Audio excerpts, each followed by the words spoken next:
نذاشتید بحث دخترها و پسرها رو ادامه بدم. دخترها با پسرها زیاد فرق میکنن. فقط یه پسر ایرانی میتونه از سر جلسه امتحانی که تقریبا ورقه رو سفید تحویل داده و داغون کرده اون امتحانو داره میاد بیرون، لبخند رضایتی بر لب داشته باشه و خیلی خون سرد بگه اینم تر زدم. براش مهم نیست. همه چیز پسرها با دخترها فرق میکنه. اون وقت دخترها چقدر درساشون حساسه. شما مسافرت رفتن پسرها با دخترها رو مقایسه کنید. دخترها میخوان برن مسافرت، اوه بیا لوازم ببین چی برمی‌داره.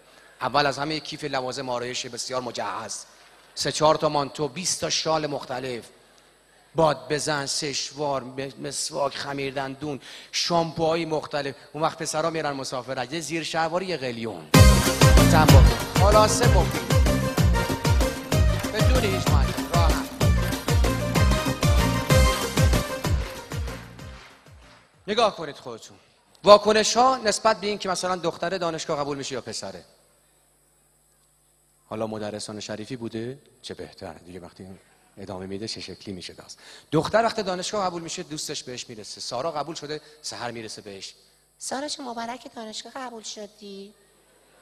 سطح علمیش خوبه، امکاناتش زیاده، استاداش با کلاسن، با شخصیتن، سوادشون خوبه، دانشگاهش در کل خوبه. سوالا اینجوریه. پسر دانشگاه قبول میشه، رفیقش بهش میرسه. اصغر دانشگاه قبول شدی. مبارکه. دخترم داره؟ من چیکار کنم؟ دانشگاه بخواد چیکار کنم؟ من نمیدونم. حالا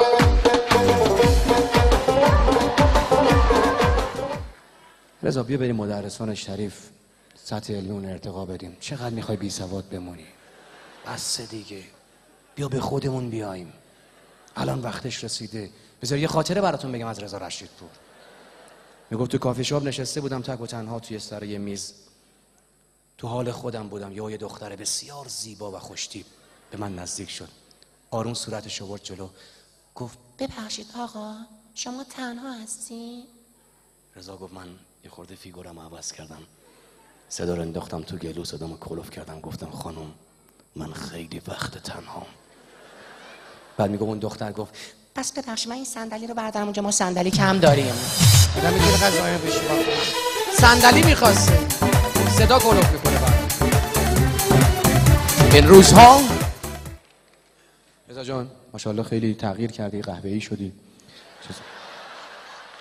یه لحظه احساس کردم که مقابل یک مگنوم وایسادم. بسیار زیبا، خیلی همیشه خاص بودی. خاص بودنت برای من.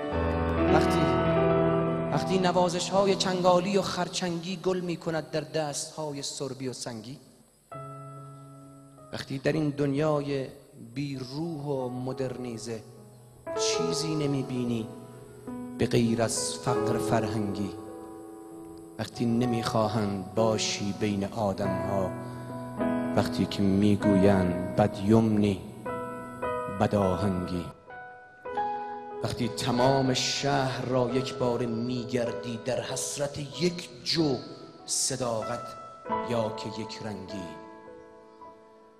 وقتی که حتی خم به ابرویت نمیاری، راه خودت را میروی با آن که میلنگی، یعنی که داری با وجود این همه آزار با مشکلات خیش مثل مرد می جنگی. اونایی که مردن تو زندگی.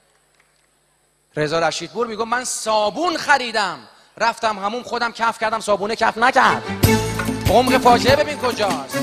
جنس چینی در حد 3 اینجوری میکنه، دسته بره بالا. حالا یا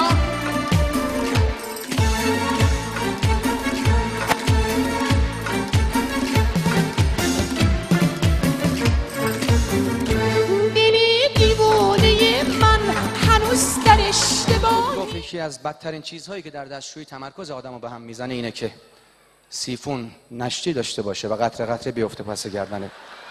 میگفت از شکنجه زندان گوانتانامو بدتره. و میگفت تو این توالت‌های عمومی از بس رو در و دیوار مینویسن، آدم نمیتونه بعد چیکار. اینجا نوشته به راست نگاه کن، بعد نوشته به چپ نگاه کن، بالا بعد نوشته کجا رو نگاه میکنی، کارتو بکن. دستا انرژی داره.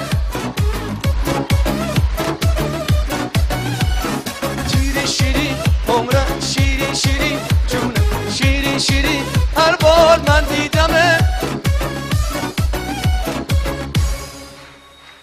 بدشانسی خوششانسی رو شما در چی میدونید؟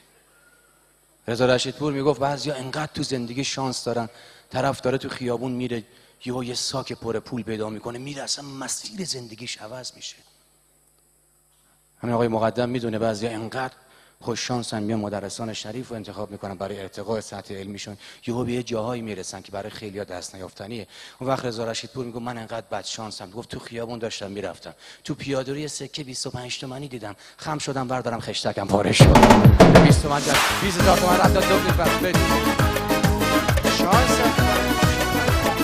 در چی میدونید؟ نفسا کجاست؟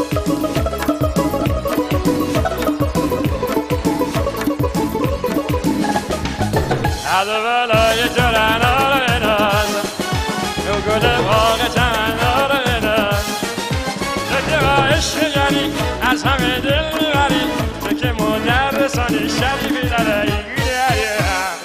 از این راهنگا خوشتون میاد نه؟ تقریبا نقطه ضعفتون رو فهمیدم. بدبختی یکی دوتا نیست، از کجا